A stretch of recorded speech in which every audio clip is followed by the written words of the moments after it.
পয়গম্বর ঈসা আলাইহিস সালাতু ওয়াস সালাম রাস্তা দিয়ে হেঁটে যান, পাশেই তিনি দেখতে পেলেন এক কবরের মধ্যে আযাব হয়। পরক্ষণে ফেরার সময় আবার তিনি দেখলেন ওই কবরের মধ্যে আযাব হয় না, জান্নাতের বিছানা বিছানা দেওয়া হয়েছে, জান্নাতি পোশাক দেওয়া হয়েছে, জান্নাতের ঘ্রাণ কবরের সাথে সংযোগ করে দেওয়া হয়েছে, জান্নাতের সাথে সুসম্পর্ক করে দেওয়া হয়েছে, জান্নাতের সাথে সংযোগ করে দেওয়া হয়েছে। ঈসা আলাইহিস সালাতু ওয়াস সালাম জিজ্ঞাসা করেন, ও মালিক, যাইতে সময় দেখলাম এই কবরের মধ্যে আযাব হইতেছে, আবার দেখলাম এখন আবার জান্নাতের মেহমান, ব্যাপারটা কি? আল্লাহ পাক রব্বুল আলামিন জানায় দেন, ওই গোলাম যখন দুনিয়া থেকে চিরবিদায় হয়ে চলে আসে, তার একটা সন্তান ছিল। সে স্বামী আর স্ত্রী পরামর্শ করেছিল, সন্তান যখন বড় হবে ওই সন্তানকে দিতে হবে, মাদ্রাসায় দিবে। স্বামী প্রস্তাব দিয়েছে, স্ত্রী অ্যাকসেপ্ট করেছে, বলে হ্যাঁ ঠিক আছে। আছে না নাই? অনেক ক্ষেত্রে মা বাবা যখন সন্তান পেটে আসে তো মা বাবা পরামর্শ করে বড় হলে ডাক্তার বানাবে, ইঞ্জিনিয়ার বানাবে। আর যাদের মধ্যে আল্লাহ পাক রব্বুল আলামিন দ্বীনের সহি সহজ বুঝ দান করেছেন, তারা বলে যে না, আমরা আমাদের সন্তানকে সর্বপ্রথম হক্কানি রব্বানি আলেমে দ্বীন হাফেজে কোরআন বানাবো। ঠিক কিনা ভাইরা? উভয়ে পরামর্শ করছে। পরামর্শ অনুযায়ী সন্তান যখন আস্তে আস্তে বড় হয়েছে, ওই সন্তান এখন মাদ্রাসায় গিয়েছে। ইতিমধ্যে ওই লোকটা দুনিয়া থেকে চিরবিদায় হয়ে চলে গেছে, কবরের বাসিন্দা ছিল। তার বদ আমলের কারণে তার কবরের মধ্যে আযাব হইতেছিল।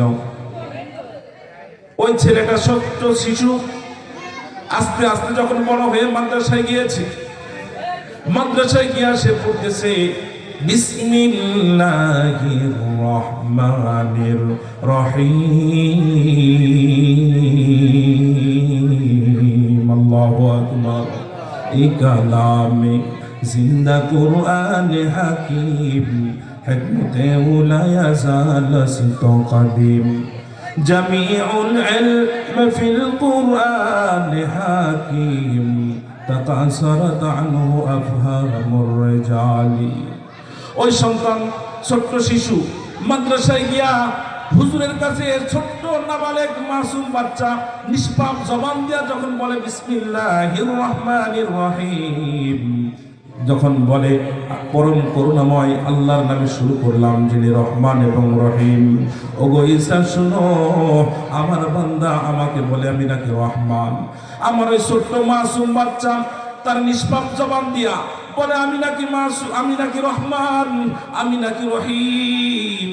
আমাকে যখন এইভাবে ডাকতে থাকে কচি মাসুম বাচ্চা তার নিষ্পাপ জবান দিয়া, যখন আমি আল্লাহকে রহমান রহিম বলে ডাকতে থাকে, আমি আল্লাহ আর সহ্য করতে পারি না।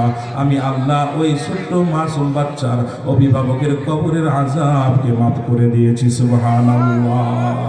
ইয়া ইলাহি तू मेरा माशूक है, या इलाही तू मेरा माबूद है। इलाही दर दर के दरिया गुनाहों से बचा हमको खुदाया। अल्हम्दुलिल्लाह नहमदुहु व नस्तईनुहु व नस्तगफिरुहु ونؤمن به ونتوكل عليه ونعوذ بالله من شرور أنفسنا ومن سيئات أعمالنا. من يهده الله فلا مضل له ومن يضلله فلا هادي له. ونشهد أن لا إله إلا الله وحده لا شريك له.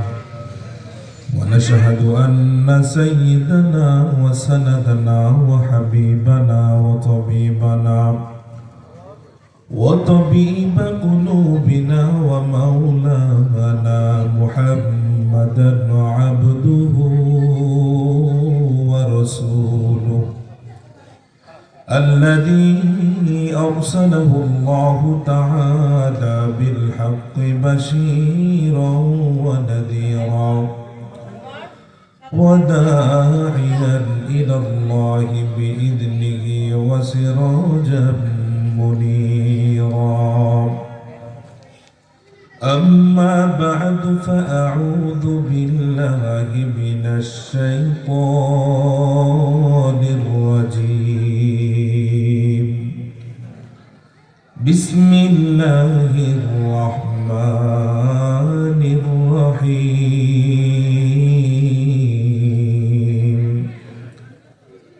الرحمن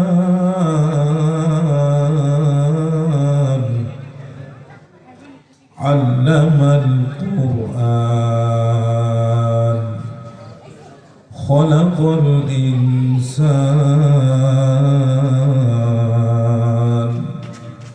صدق الله العظيم وقال رسول الله صلى الله عليه وسلم القرآن شافع مشفع وماحل مصدق من جعله أمامه قاده إلى الجنة ومن جعله خلف ظهره ساقته إلى النار أو كما قال عليه الصلاة والسلام وقال تعالى في شان حبيبه إن الله وملائكته يصلون على النبي يا أيها الذين آمنوا صلوا عليه وسلموا تسليما সকলে নামাজের দুরূদ পড়ি اللهم صل على محمد وعلى آل محمد كما صليت على إبراهيم وعلى آل إبراهيم إنك حميد مجيد اللهم بارك على محمد وعلى آل محمد كما باركت على إبراهيم وعلى آل إبراهيم إنك حميد مجيد بلغ العلا بكماله كشف الدجى بجماله حسنت جميع خصاله صلوا عليه وآله او زمانہ میں معزز تھے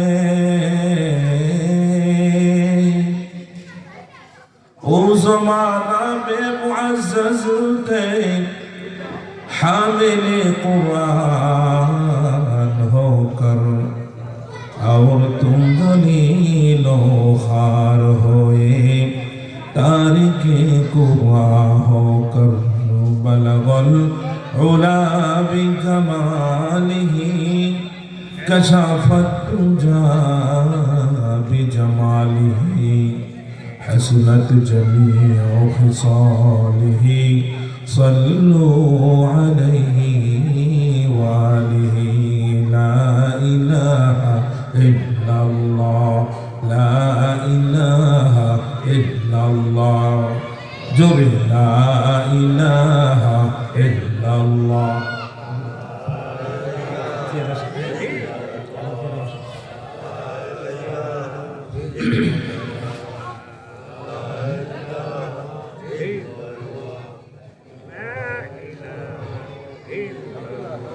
لا إله إلا الله لا إله إلا الله محمد رسول الله صلى الله عليه وسلم يا مانات چند روزے نزد من يا مانات چند روزے نزد ماغن در حقیقت مالک ہر شئی خداد ہر کے داران خوف حق درد المدام جنة المأوى هدورا مقام قدر كل رد داري بركمال أنت حسبي أنت ربي ذو الجلال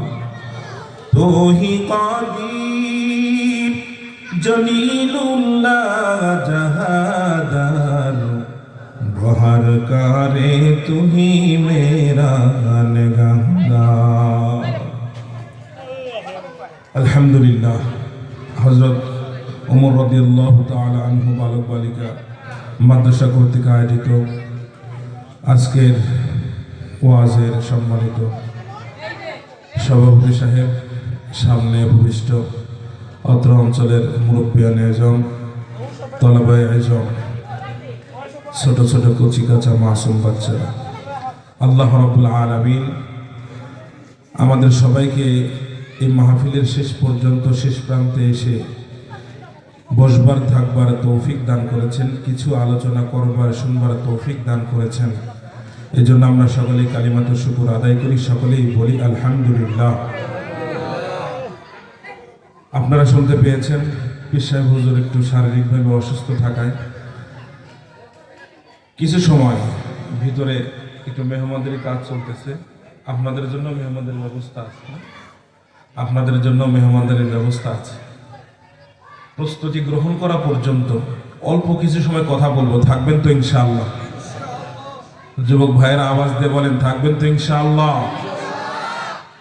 যুবক ভাই যারা দাঁড়িয়ে আছেন একটু কোরআনের খাতিরে, কোরআনের মাহফিলের খাতিরে একটু যদি এসে বসতেন, বসতেই তো হবে, এখন আমরা দোয়া করব। এই জন্য একটু যুবক ভাইরা পিছনে যারা আছে একটু সামনে চলে আসে, যারা চেয়ারে বসা আছে তো আসেন, যারা দাঁড়িয়ে আছে একটু আল্লাহর রাস্তায় চলে আসেন, ভিতরে আসেন, আসেন আসেন ভিতরে আসেন, আসেন ভিতরে আসেন ভাই, দোয়াতে এখন হবে, একটু আসেন। সব মাছ সব জালে ধরা পড়ে না, ধরা পড়ে কিছু কিছু জালে কিছু কিছু মাছ ধরা পড়ে। একটু আসো ভাই, ভিতরে আসো।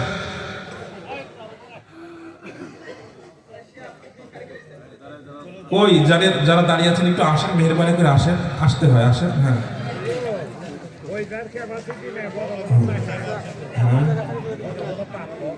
বসার ক্যাপাসিটি নেই। যাক শুকরিয়া, যারা এসেছেন আল্লাহ পাক রব্বুল আলামিন ভাইদেরকে কবুল করেন, সকলে বলে আমিন। আল্লাহ পাক রব্বুল আলামিন আমাদেরকে দুনিয়াতে পাঠিয়েছেন, নির্দিষ্ট হায়াত শেষে আবার আমরা দুনিয়া থেকে চলে যাব। এই স্বল্প সময়ের মধ্যে পরকালের পুঁজি জোগাড় করতে হবে। রাত্রি যখন গভীর হয় আল্লাহ রাব্বুল আলামিন প্রথম আসমানে চলে আসেন, এসে বান্দাদেরকে ডাকতে থাকেন। আমরা তখন আরামের ঘুমে ঘুমাই, এমন ঘুম দেই ফজরেও জাগ না পাই না, জাগ না পাইলেও যে বিশাল বড় রাত, শুইতে শুইতে ঘুমাইতে ঘুমাইতে পিঠ ব্যথা হয়ে যায়, তারপরেও আজান শুনে গড়ি মসি করে অনেকে আসে না, ঠিক কিনা? প্রকৃতপক্ষে যে মুমিন শত বাধা, এর থেকেও আরো হাড় কাঁপুনি শীতের মধ্যেও সে ঠান্ডা পানি দিয়ে ওযু করে আল্লাহর বরত্বের ডাকে সাড়া দেয়, ঠিক কিনা ভাইয়েরা? এই জন্য ভাইয়া দোস্ত বুজুর্গ, আমরা এই পৃথিবী ছেড়ে চলে যাব, অল্প সময়ের মধ্যেই আমাদের পরকালকে গুছাইতে হবে। মানুষ যখন মারা যায় তার সমস্ত আমলগুলো বন্ধ হয়ে যায়, মাত্র 3টি আমল বাকি থাকে। কয়টা আমল? قال رسول الله صلى الله عليه وسلم إذا مات الإنسان انقطع عنه عمله إلا من 3। আল্লাহর হাবিব সাল্লাল্লাহু আলাইহি ওয়াসাল্লাম হাদিস শরীফের মধ্যে ইরশাদ করে বলেন, মানুষ যখন দুনিয়া থেকে ইন্তেকাল করে, মানুষ যখন দুনিয়া থেকে চিরবিদায় হয়ে চলে যায়, তার সমস্ত আমলগুলো বন্ধ হয়ে যায়, মাত্র 3টি আমল বাকি থাকে। কয়টা আমল? আওয়াজ করে বলেন, মাত্র কয়টা আমল বাকি থাকে? ইল্লা মিন সালাস, তিনটা আমল তার বাকি থাকে। ইল্লা মিন সাদকাতিন জারিয়াতিন, দুনিয়াতে থাকা অবস্থায় যদি কোনো সদকা জারিয়া করে যেতে পারে। দুনিয়াতে থাকা অবস্থায় মাদ্রাসা নির্মাণ করেছেন, মসজিদ নির্মাণ করেছেন, দুনিয়াতে থাকা অবস্থায় কারো পানির কলের ব্যবস্থা করে দিয়েছেন, মানুষেরা যেন একটু ছায়া গ্রহণ করতে পারে, এই জন্য সে একটা গাছ রোপণ করেছিল। আস্তে আস্তে ওই গাছটা বড় হয়েছে, ওই গাছটা ছায়া দেওয়া শুরু করছে।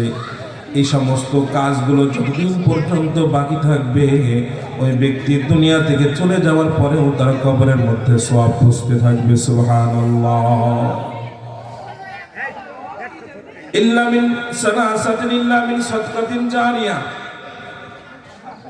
আও ইলমিন ইনতাফাউ বিহি, এমন ইলম যে ইলম তাকে উপকার করে, উপকার দেয়, উপকারী ইলম। দুনিয়াতে ইলমে ওয়াহির নূর সিনার মধ্যে ধারণ করেছে এবং সেটা পর্যায়ক্রমে সে তার ছাত্র তার ছাত্রকে, এভাবে কিয়ামত পর্যন্ত ইলমে দ্বীনের ধারাবাহিকতা যে ইলমের মাধ্যমে চলমান, এই ব্যক্তি দুনিয়া থেকে চলে যাবে। এই ধারাবাহিকতা যতদিন পর্যন্ত থাকবে, ওই ব্যক্তি কবরে শুয়ে থেকে থেকে সেই সওয়াব লাভ করতে থাকবে। সুবহানাল্লাহ। আও ওয়ালাদিন সালিহিন ইয়াকুলু, নেককার সন্তান।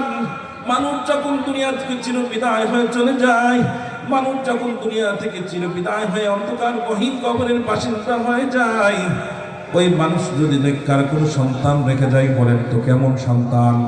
নেককার সন্তান কেমন সন্তান? নেককার সন্তান যদি রেখে যায়, ওই সন্তান মা বাবার জন্য সদকা জারিয়া। ওই সন্তান যদি দোয়া করে, রব্বিরহামহুমা কামা রাব্বায়ানি সগীরা, আল্লাহ পাক রব্বুল আলামিন ওই পিতা মাতার কবরের আযাবকে মাফ করে দেন। সুবহানাল্লাহ। এই জন্য নেককার সন্তান আমাদের দরকার আছে না নাই? নেককার সন্তান যদি কেউ গঠন করতে চায়, ওই নেককার সন্তান বানানোর কারখানায় দিতে হবে। তেঁতুল গাছ লাগায় কখনো আম গাছের আশা করা যায়?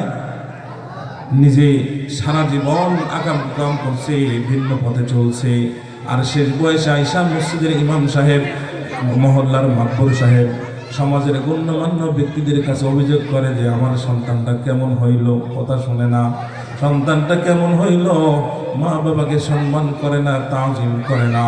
ও দোস্ত, সন্তানকে ছোটকালে তো তুমি তো সেই জায়গা মতো দিতে পারো নাই। সন্তানকে যদি ঠিক যে সমস্ত মাদ্রাসাগুলায় ইলমে ওয়াহি শিক্ষা দেওয়ার পাশাপাশি কোরআনুল কারীমের শিক্ষা দেওয়ার পাশাপাশি একজন সন্তানকে আদর্শ সন্তান হিসেবে গঠন করা হয়, একজন মানুষকে আসল মানুষ হিসেবে গঠন করা হয়, সেই জায়গায় তো তুমি তোমার সন্তানকে ঠিক সময় মতো দাও নাই। এখন শেষ বয়সে আইসা ওই সন্তান তোমার উপরে জুলুম নির্যাতন করে, নিপীড়ন চালায়। অনেক হতভাগা কপাল পোড়ায় এমন সন্তান আছে, যেই সন্তান মা বাবার উপরে হাত তুলতেও দ্বিধাবোধ করে না। ঠিক কিনা ভাইয়েরা আমার? এগুলো কিয়ামতের আলামত। কিয়ামতের কি বলেন? আলামত। বন্ধুরা প্রিয় হবে, মা বাবাকে দূরে ঠেলে দিবে। শেষ কুলের পোলাপান, বাপকে বলে হোক্কা, মাকে বলে ডাইনি বুড়ি, শাশুড়িকে বলে আম্মাজা। আছে না নাই? আমার ভাই দোস্ত বুঝুন, যদি সন্তানকে ঠিক জায়গা মতো ইলমে দ্বীন যেখানে শিক্ষা দেওয়া হয়, মানুষকে আদর্শ মানুষ হিসাবে যেখানে গঠন করা হয়, এমন জায়গায় যদি সন্তানকে কেউ দিতে পারে, ওই ব্যক্তি যদি দুনিয়া থেকে চলেও যায়, ওই নেককার সন্তানের বদৌলতে আল্লাহ রাব্বুল আলামিন তার কবরের আযাবকে মাফ করে দিবে। পয়গম্বর ঈসা আলাইহিস সালাতু ওয়াস সালাম রাস্তা দিয়ে হেঁটে যান, পাশেই তিনি দেখতে পেলেন এক কবরের মধ্যে আযাব হয়। পরক্ষণে ফিরার সময় আবার তিনি দেখলেন ওই কবরের মধ্যে আযাব হয় না, জান্নাতের বিছানা বিছানা দেওয়া হয়েছে, জান্নাতি পোশাক দেওয়া হয়েছে, জান্নাতের ঘ্রাণ কবরের সাথে সংযোগ করে দেওয়া হয়েছে, জান্নাতের সাথে সুসম্পর্ক করে দেওয়া হয়েছে, জান্নাতের সাথে সংযোগ করে দেওয়া হয়েছে। ঈসা আলাইহিস সালাতু ওয়াস সালাম জিজ্ঞাসা করেন, ও মালিক, যাইতে সময় দেখলাম এই কবরের মধ্যে আযাব হইতেছে, আবার দেখলাম এখন আবার জান্নাতের মেহমান। ব্যাপারটা কি? আল্লাহ পাক রব্বুল আলামিন জানায় দেন, ওই গোলাম যখন দুনিয়া থেকে চিরবিদায় হয়ে চলে আসে, তার একটা সন্তান ছিল। সে স্বামী আর স্ত্রী পরামর্শ করেছিল সন্তান যখন বড় হবে ওই সন্তানকে দিতে হবে, মাদ্রাসায় দিবে। স্বামী প্রস্তাব দিয়েছে, স্ত্রী অ্যাকসেপ্ট করেছে, বলে হ্যাঁ ঠিক আছে। আছে না নাই? অনেক ক্ষেত্রে মা বাবা যখন সন্তান পেটে আসে তো মা বাবা পরামর্শ করে বড় হলে ডাক্তার বানাবে, ইঞ্জিনিয়ার বানাবে। আর যাদের মধ্যে আল্লাহ পাক রব্বুল আলামিন দ্বীনের সহি সমঝ বুঝ দান করেছেন, তারা বলে যে না, আমরা আমাদের সন্তানকে সর্বপ্রথম হক্কানি রব্বানি আলেমে দ্বীন হাফেজে কোরআন বানাবো। ঠিক কিনা ভাইরা? উভয়ে পরামর্শ করছে।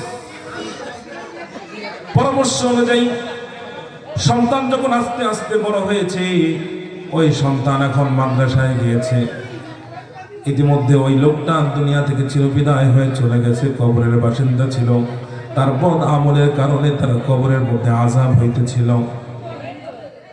ওই ছেলেটা ছোট্ট শিশু আস্তে আস্তে যখন বড় হয়ে মাদ্রাসায় গিয়েছে, মাদ্রাসায় গিয়ে সে পড়তেছে বিসমিল্লাহির রহমানির রহিম। আল্লাহু আকবার। এই কালামে জিন্দা কুরআন হাকিম, হিকমতে লা ইয়াজাল সিতো কদিম। জামিউল ইলম ফিল কুরআন হাকিম, তাকাসারাত আনহু আফহামুর রিজালি। ওই সন্তান ছোট্ট শিশু মাদ্রাসায় গিয়া হুজুরের কাছে ছোট্ট নাবালেগ মাসুম বাচ্চা নিষ্পাপ জবান দিয়া যখন বলে বিসমিল্লাহির রহমানির রহিম, যখন বলে পরম করুণাময় আল্লাহর নামে শুরু করলাম যিনি রহমান এবং রহিম। ওগো ঈসা শুনো, আমার বান্দা আমাকে বলে আমি নাকি রহমান। আমার ওই ছোট্ট মাসুম বাচ্চা তার নিষ্পাপ জবান দিয়া বলে আমি নাকি মাসুম, আমি নাকি রহমান, আমি নাকি রহিম। আমাকে যখন এইভাবে ডাকতে থাকে কচি মাসুম বাচ্চা তার নিষ্পাপ জবান দিয়া, যখন আমি আল্লাহকে রহমান রহিম বলে ডাকতে থাকে, আমি আল্লাহ আর সহ্য করতে পারি না। আমি আল্লাহ ওই ছোট্ট মাসুম বাচ্চার অভিভাবকের কবরের আযাবকে মাফ করে দিয়েছি। সুবহানাল্লাহ। ইয়া ইলাহি তু মেরা মাশুক है, या इलाही तू मेरा माबूद है। इलाही दर गर के दरिया गुनाह, गुनाहों से बचा हमको खुदाया। এই জন্য ভাই দোস্ত বুজুর্গ, প্রত্যেকের চাহিদা থাকতে হবে এরকম যে আমাদের যে সন্তান আছে, এখন তো আমার আর সেই বয়স নাই যে মাদ্রাসায় গিয়ে ভর্তি হব। আমার তো সেই সময় নাই যে আমি মাদ্রাসায় নিজের সন্তানকে নিজে ভর্তি হব, মাদ্রাসার উস্তাদ আলেমের ছাত্র হব। এই অপশনগুলো তো এখন আমার জন্য নাই। বিভিন্ন মাসগালায় আমি ব্যস্ত হয়ে গেছি। তো অন্তত পক্ষে নিয়ত করতে হবে আমাদের অবশ্যে, আমাদের বংশে, আমাদের পরিবারে যতগুলো সন্তান আসবে প্রত্যেকটা সন্তানকে জাগতিক শিক্ষা দেওয়ার পূর্বে আল্লাহ পাক রব্বুল আলামিনের কোরআনের শিক্ষাটা আগে দেব। ঠিক কিনা ভাইরা আমার? কারা কারা তৈরি আছি বলেন? আমাদের বংশের মধ্যে আমাদের ছেলে মেয়ে নাতি নক্কর যারা আছে সর্বপ্রথম কিসের শিক্ষা দিব বলেন? আওয়াজ করে বলেন, কিসের শিক্ষা? কোরআনের শিক্ষা দিবে। আল্লাহর হাবিব সাল্লাল্লাহু আলাইহি ওয়াসাল্লাম বলেন, আল কুরআনু শাফিউন মুশাফফাউন। কোরআন এমন সুপারিশকারী যার সুপারিশ আল্লাহ পাক রব্বুল আলামিন গ্রহণ করবেন। বলেন সুবহানাল্লাহ। ওমা হিল্লুন মুসাদ্দাকুন, বলে এমন বিতর্ককারী, এমন বিতর্ককারী যার বিতর্ক আল্লাহ পাক রব্বুল আলামিন কাল কিয়ামতের মাঠে গ্রহণ করবে। কোরআন যদি আল্লাহর সামনে বান্দার পক্ষে বিতর্ক করে সেটাও আল্লাহ তাআলা গ্রহণ করবেন। কোরআন যদি বান্দার বিপক্ষে বিতর্ক করে আল্লাহ পাক রব্বুল আলামিন সেটাও গ্রহণ করবেন। অন্য এক হাদিসের মধ্যে আল্লাহর হাবিব সাল্লাল্লাহু আলাইহি ওয়াসাল্লাম বলেন, আল কুরআনু হুজ্জাতুন লাকা আও আলাইক। কোরআন তোমার পক্ষে দলিল হবে অথবা তোমার বিপক্ষে দলিল হবে। এই হাদিসের মধ্যে আল্লাহর হাবিব সাল্লাল্লাহু আলাইহি ওয়াসাল্লাম বলেন, কোরআন এমন সুপারিশকারী যার সুপারিশ গ্রহণ করা হবে। কোরআন এমন বিতর্ককারী যার বিতর্ক আল্লাহ তাআলা গ্রহণ করবেন। আল্লাহর হাবিব সাল্লাল্লাহু আলাইহি ওয়াসাল্লাম এরপরে বলতেছেন, মান জাআলাহু আমামাহু কাদাহু ইলাল জান্নাহ।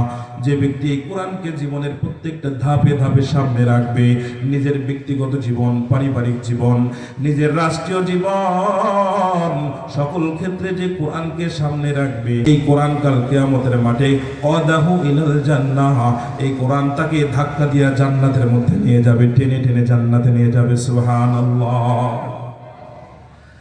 কোরআনকে ভালোবাসি, কোরআনকে কি বাসি বলেন?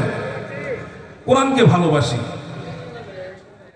কিন্তু কোরআনের আইনকে ভালোবাসি না। নাউজুবিল্লাহ বলেন, আওয়াজ করে বলেন নাউজুবিল্লাহ। কোরআনকে ভালোবাসি কিন্তু কোরআনের আইন ভালো লাগে না,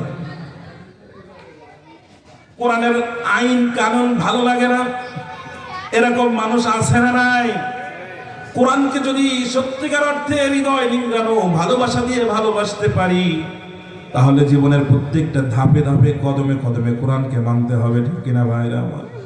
মুসলমান হিসাবে কোরআনকে যদি আমি বিশ্বাস করে থাকি, কোরআনকে যদি মেনেই থাকি, তাহলে কোরআনের প্রত্যেকটা আয়াত, প্রত্যেকটা হুকুম অনুযায়ী নিজের জীবনকে চালানোর জন্য প্রস্তুত থাকতে হবে, ঠিক কিনা ভাইরা আমার?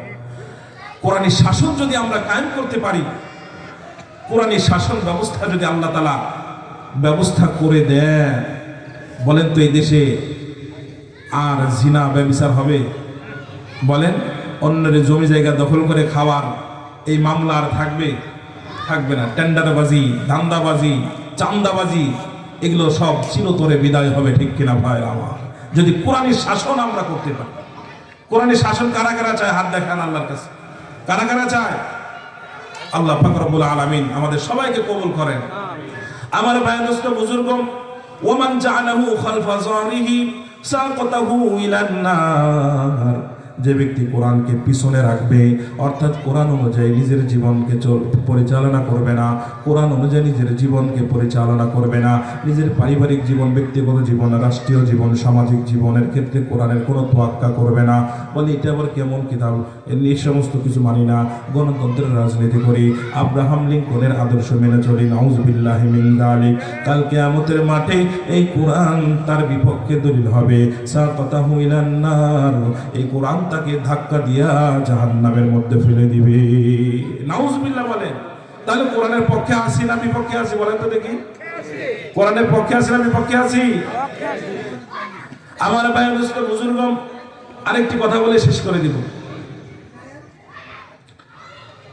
আল্লাহর হাবিব সাল্লাল্লাহু আলাইহি ওয়াসাল্লাম হাদিস শরীফের মধ্যে ইরশাদ করে বলেন, আল কুরআন ওয়াহাব্বু ইলাল্লাহি মিনাস সামাওয়াতি ওয়াল আরদি ওয়া মান ফিহিন্না, আও কামা ক্বালা আলাইহিস সালাতু ওয়াস সালাম। আল্লাহর হাবিব সাল্লাল্লাহু আলাইহি ওয়াসাল্লাম হাদিস শরীফের মধ্যে ইরশাদ করে বলেন, কোরআন আল্লাহ পাক রব্বুল আলামিনের কাছে আসমান জমিনের সব মধ্যে যা কিছু আছে সব কিছুর থেকে এই কোরআনুল কারীম আল্লাহর কাছে বড় প্রিয়, পছন্দনীয়। সুবহানাল্লাহ। এই জন্য এই কোরআনুল কারীম যে একটা আয়াত পড়বে, প্রতি হরফের বিনিময়ে 10টা নাকি, কয়টা নাকি? ক্বালা রাসূলুল্লাহ সাল্লাল্লাহু আলাইহি ওয়াসাল্লাম, মান ক্বারাআল কুরআন, মান ক্বারা হারফাম মিন কিতাবিল্লাহি ফালাহু হাসানাতুন ওয়াল হাসানাতু বিআশরি আমসালিহা। আল্লাহর হাবিব সাল্লাল্লাহু আলাইহি ওয়াসাল্লাম বলেন, যে ব্যক্তি কোরআনের একটি হরফ পড়বে, কোরআনের একটি হরফ পড়বে, তার 10টা নেকি হবে। কয়টা নেকি? আওয়াজ করে বলেন। লা কুলু আলিফ লাম মিম হারফুন, এ কথা বলি না, আল্লাহ রাসূল বলেন সূরার বিভিন্ন সূরার শুরুতে আলিফ লাম মিম যালিকাল কিতাবু লা রাইবা ফিহি হামিম তাহা আইন সিন কফ, এই সমস্ত হরফুল মুকাত্তাআত যেগুলো আছে, আল্লাহর হাবিব সাল্লাল্লাহু আলাইহি ওয়াসাল্লাম বলেন, আমি এই কথা বলি না যে আলিফ লাম মিম একটি হরফ, ওয়ালাকিন আলিফুন হারফুন ওয়া লামুন হারফুন ওয়া মিমুন হারফুন, আলিফ একটা হরফ, লাম একটা হরফ, মিম একটা হরফ। সুতরাং কেউ যদি আলিফ লাম মিম এতটুকু যদি পড়ে, আল্লাহ পাক রব্বুল আলামিন 3×30টা নেকি দান করবেন। সুবহানাল্লাহ। তো আল্লাহর হাবিব সাল্লাল্লাহু আলাইহি ওয়াসাল্লাম যে হাদিসের মধ্যে বলছেন কোরআন আল্লাহর কাছে সবথেকে প্রিয়। ইমাম শাফি রাহমাতুল্লাহি আলাইহি, তার জমানায় একজন ব্যক্তি, তার সন্তান হয় না, সে সন্তানের জন্য আল্লাহর কাছে অনেক দোয়া করছে। পরে আল্লাহ পাক রব্বুল আলামিন তাকে একটা নেককার সন্তান দান করছেন, মেয়ে দান করছেন। এই মেয়েটা পাওয়ার পর ওই ব্যক্তি এত খুশি এত খুশি এত খুশি হয়েছে, সে খুশির জোশে কসম করে বলে ফেলছে যে আমি দোজাহানের সম্পদ দান করব তার স্বামীকে। সুবহানাল্লাহ, স্বামীকে দোজাহানের সব জিনিস আসবাব দান করবে, ইশকের জ্বালাই বলে ফেলছে। এখন মেয়ের যখন বিবাহের সময় হয়েছে, বাবা বড় পেরেশান, দৌড় দিয়া জমানার ইমাম শাফি রহমাতুল্লাহি আলাইহির কাছে গেছেন। ও ইমাম শাফি, আমি তো একটা কসম করে ফেলেছি, আমার মেয়ের বিবাহতে স্বামীকে যৌতুক হিসাবে দুজাহানের সম্পদ দিব বলেছি, কিন্তু দুজাহানের সম্পদ আমি কিভাবে দিব জানতে চাই, অন্যথায় তো আমি কসম ভঙ্গকারী হয়ে যাব, হানিস হয়ে যাব। ইমাম শাফি রহমাতুল্লাহি আলাইহি বললেন, ঠিক আছে, তুমি তোমার মেয়েকে বিবাহ দেওয়ার সময় তার স্বামীকে তো দুনিয়ার সম্পদ তো দিবে, দুনিয়ার সম্পদ দেওয়ার পাশাপাশি দুনিয়ার আসবাবপত্র এগুলো দেওয়ার পাশাপাশি জায়েজা দেওয়ার পাশাপাশি সাথে এক জিল কোরআন দিয়ে দিবা। ওই এক জিল কোরআন যদি দিয়ে দাও তাহলে তোমার কসম আদায় হয়ে যাবে। সুবহানাল্লাহ। কারণ হাদিস শরীফের মধ্যে আল্লাহর রাসূল বলছেন, আল কোরআন আহাব্বু ইলাল্লাহি মিনাস সামাওয়াতি ওয়াল আরদি ওয়া মান ফীহিন, আসমান জমিন এবং এর মধ্যে যা কিছু আছে এই সব কিছুর থেকে আল্লাহর কাছে কোরআন বড় প্রিয়। এই জন্য ভাই দোস্ত বুজুর্গ, আমরা আমাদের সন্তানদেরকে মাদ্রাসায় দিব তো ইনশাআল্লাহ। আল্লাহ রাসূল বলেন, কোন আলেমান নিজে আলেম হও, আমুত আলিমান আলেমের ছাত্র হও, মুস্তামিয়ান না হলে শোনো, মুহিব্বান লাহু না হলে উলামায়ে কেরামদেরকে ভালোবাস। ওয়ালা তাকুন খামিসান ফাতাহনি, পঞ্চম নম্বর হয় না, হইলে ধ্বংস হয়ে যাইবা। পঞ্চম নম্বর হইলে কি হইবা? ধ্বংস হবে। এই পাঁচ গুণের মধ্যে কোন একটা গুণে থাকা যাবে তো ইনশাআল্লাহ। আল্লাহ পাক রব্বুল আলামিন আমাদের সবাইকে তৌফিক দান করেন। আল্লাহ পাক রব্বুল আলামিন আমাদের সবাইকে, আমাদের সন্তানদেরকে কবুল করেন। যারা এই মাদ্রাসার পরিচালনার দায়িত্বে আছেন, আল্লাহ পাক রব্বুল আলামিন তাদের পরিচালনার মধ্যে সহি তরিকায় পরিচালনা করতে পারে সেই যোগ্যতা, সেই তৌফিক আল্লাহ তাআলা দান করেন। সকলে আমিন বলি। এখনই দোয়া হবে। আমাদের চাকুলিয়ার পীর সাহেব হুজুর দোয়া করার কথা ছিলেন, তো ওনার বদলে আমাদের হুজুর চাকুলিয়া কেন্দ্রীয় জামে মসজিদের ইমাম ও খতিব হযরত হাফেজ মৌলানা মুফতি সাইদুর রহমান সাহেব মোনাজাত করবেন। আল্লাহ পাক রব্বুল আলামিন আমাদের সবাইকে অংশগ্রহণ করার তৌফিক দান করেন। আর মা বোন যেহেতু কথা শুনতেছেন, মা বোনদের একটা আমলের কথা আমি বলতে চেয়েছিলাম কিন্তু জেহেন থেকে ছুটে গেছে। ছোট্ট একটা আমলের কথা। এক হাদিসের মধ্যে আল্লাহ হাবিব সাল্লাল্লাহু আলাইহি ওয়াসাল্লাম বলতেছেন, আল মারাতু ইযা সাল্লাত খামসাহা, মহিলা যখন ৫ ওয়াক্ত নামাজ পড়ে, অসামাত শাহরাহা, রমজান মাসে রোজা রাখে। মহিলা কিন্তু নামাজও ঠিক মতো পড়ে, রমজান মাসে রোজাও ঠিক মতো করে, অসামাত শাহরা, রমজান মাসে রোজা রাখে। ও হাফিজাত ফরজাহা, নিজের লজ্জা স্থানে হেফাজত যদি করে, ও আতাআত বা'লাহা, ৪ নম্বর স্বামীর যদি আনুগত্য করে, স্বামী যেভাবে চলে সেভাবে যদি করে, সেভাবে যদি চলে, তাহলে আল্লাহর হাবিব সাল্লাল্লাহু আলাইহি ওয়াসাল্লাম বলেন, এই 4টা কাজ যদি কোনো মহিলা যদি করতে পারে, জান্নাতের 8টা দরজা আল্লাহ তাআলা খুলে দিবেন। বলেন সুবহানাল্লাহ। আল্লাহ পাক রব্বুল আলামিন মা বোনদেরকে এই 4টা কাজ, নামাজের হেফাজত, রমজান মাসের রোজা, লজ্জা স্থানের হেফাজত, স্বামীর আনুগত্য, এই 4টা কাজ প্রত্যেকটা মা বোনকে আদায় করার তৌফিক দান করেন। সকলে বলি আমিন। ওয়া আখিরু দাওয়ানা আলহামদুলিল্লাহি রাব্বিল আলামিন।